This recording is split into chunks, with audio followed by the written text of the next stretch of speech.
All right, let's do our first pressing on the purple line. There we go. Just make sure that obviously the more careful you are, the straighter these are going to be, and you're not going to want any kind of tucks that aren't straight. So here is number one. We're going to go over and stitch them now. Okay, I actually have my needle. I just moved it to center position, and since I have my stitch line marked, if you can see up here, I have it marked, and my needle is in the middle because that's just going to be the easiest way for me to make sure that it's hitting where it needs to. So let's stitch. And you know what? I'm going to go ahead and move this up to a 3.0. So I think that'll move us along a little quicker. Cut it. Now we're going to go press. Okay, let's go ahead and press this next purple line as carefully as we can.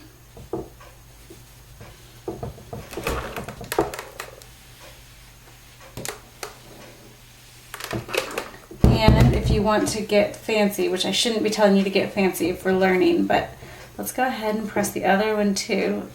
You don't have to do them all at once. You can take your time, but because these are so spaced out, we can get away with it.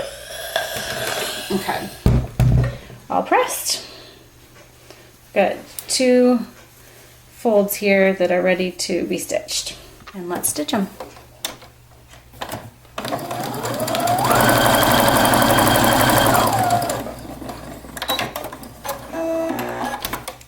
And one more. You can stitch on either side. Really,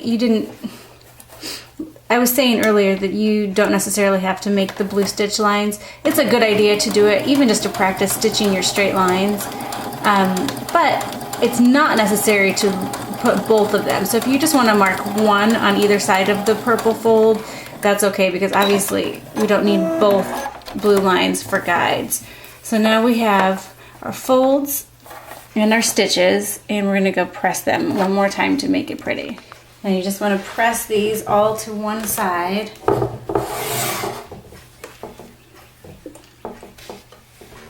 See, you can't see what I'm doing.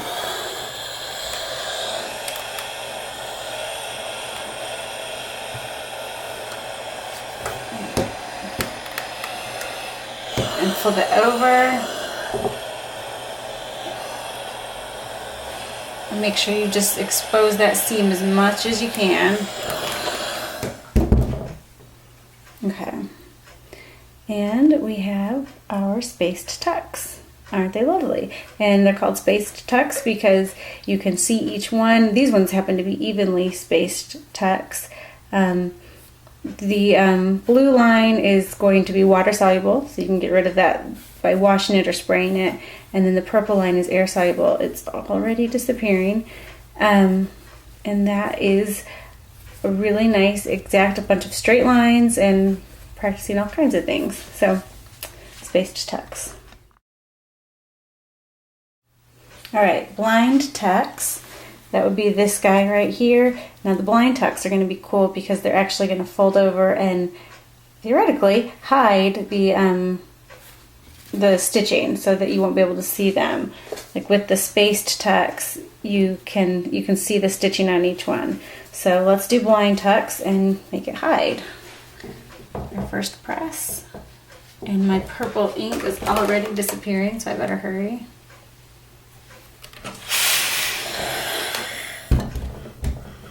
And we will go ahead and stitch that. Again, I have my needle in the centered position, thread going to the back of the machine. I can center that line right where the needle is. I'm using a 3.0 stitch. You could use 2.5, but I just thought it would make things go a little faster.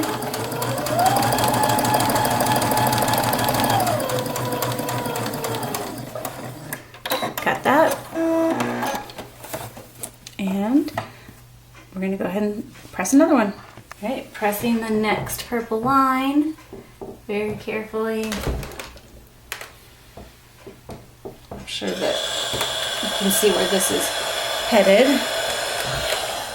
Oops. And I wasn't paying attention. My line's not super straight. I'm going to be sad if it's not. There.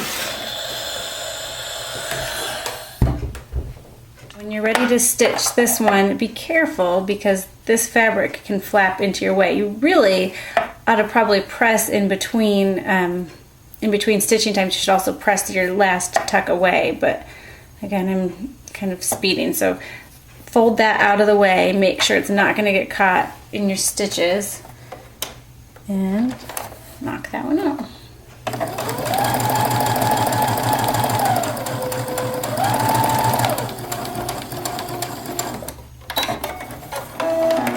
Let's go ahead and press some of these out of the way so that we can get in there really well while we still can. All right, that should help. And we'll press our last purple line.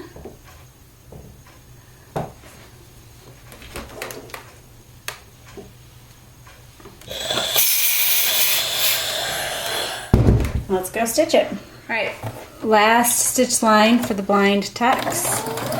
Make sure nothing is in between your fabric there, no stray ends or anything. And so far it should look like this. And we're gonna press that so we have our blind tuck created. So let's go press it. All right, the final press for the blind tucks. Just get in there good. Now this one you don't have to worry about the blue ink as much, but you can go ahead and spray it to make it go away if you want to. You see the blue ink is gone now. Let's give it one more spray, or one more iron. That'll dry the fabric out too. That is hot and is a blind tuck. So to review, we have the spaced tucks where you can see the stitches, the blind tuck where you can't see the stitches unless you look, and we're going to go on to pin tucks now. All right, the tempting thing with the pin tucks is to just go ahead and press all these lines. I'm going to try to do it without, because I don't want anybody to run into any stitching things that shouldn't be stitched. So we've got our first press, and this is where things get a little bit interesting. I need 1/8 of an inch to stitch my pin tuck. So what I'm gonna do is move my needle all the way to the left, and I'm gonna run my fabric through. It might be easier to see with the light off. I'm gonna run my fabric through right there. So the needle is hitting on the far left, and the fabric is coming through right at the center, and that's going to be about 1/8 of an inch for me. It doesn't matter so much that it's exactly 1/8 of an inch as it does that it's the same every time. So let's stitch.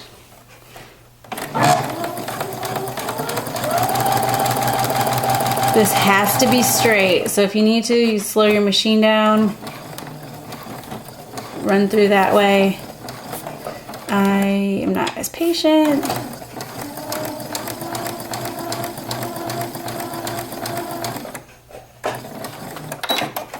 I'm not back stitching on these because these ends are always going to be finished in some way, so you don't have to worry about securing the stitches. Okay, so that is our first pin tuck.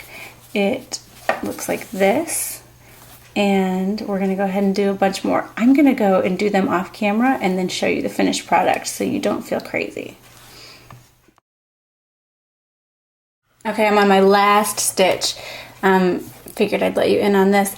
And do you see what I meant about not really needing to draw stitch lines for these, because it's just a matter of guiding it and making sure it's even. The stitch lines just are an extra step if you ask me. So we've got this happening, kind of accordion-ish. That's the side view, the back view. It's great, and it's going to be pressed to be even greater. All right, pressing these. Now, a lot of times people use like a cloth to cover this and press it so that you don't get these guys all wonky. I'm not super concerned about that this time, but it's nice if you're worried about maybe the butt of your iron. If you have long pin tucks, if the butt of your iron could mess up one or catch and snag one and push it in the other direction, you could cover it with a cloth to make your surface smooth for pressing. I'm going to do the top and the bottom. I'm going to give it a spray.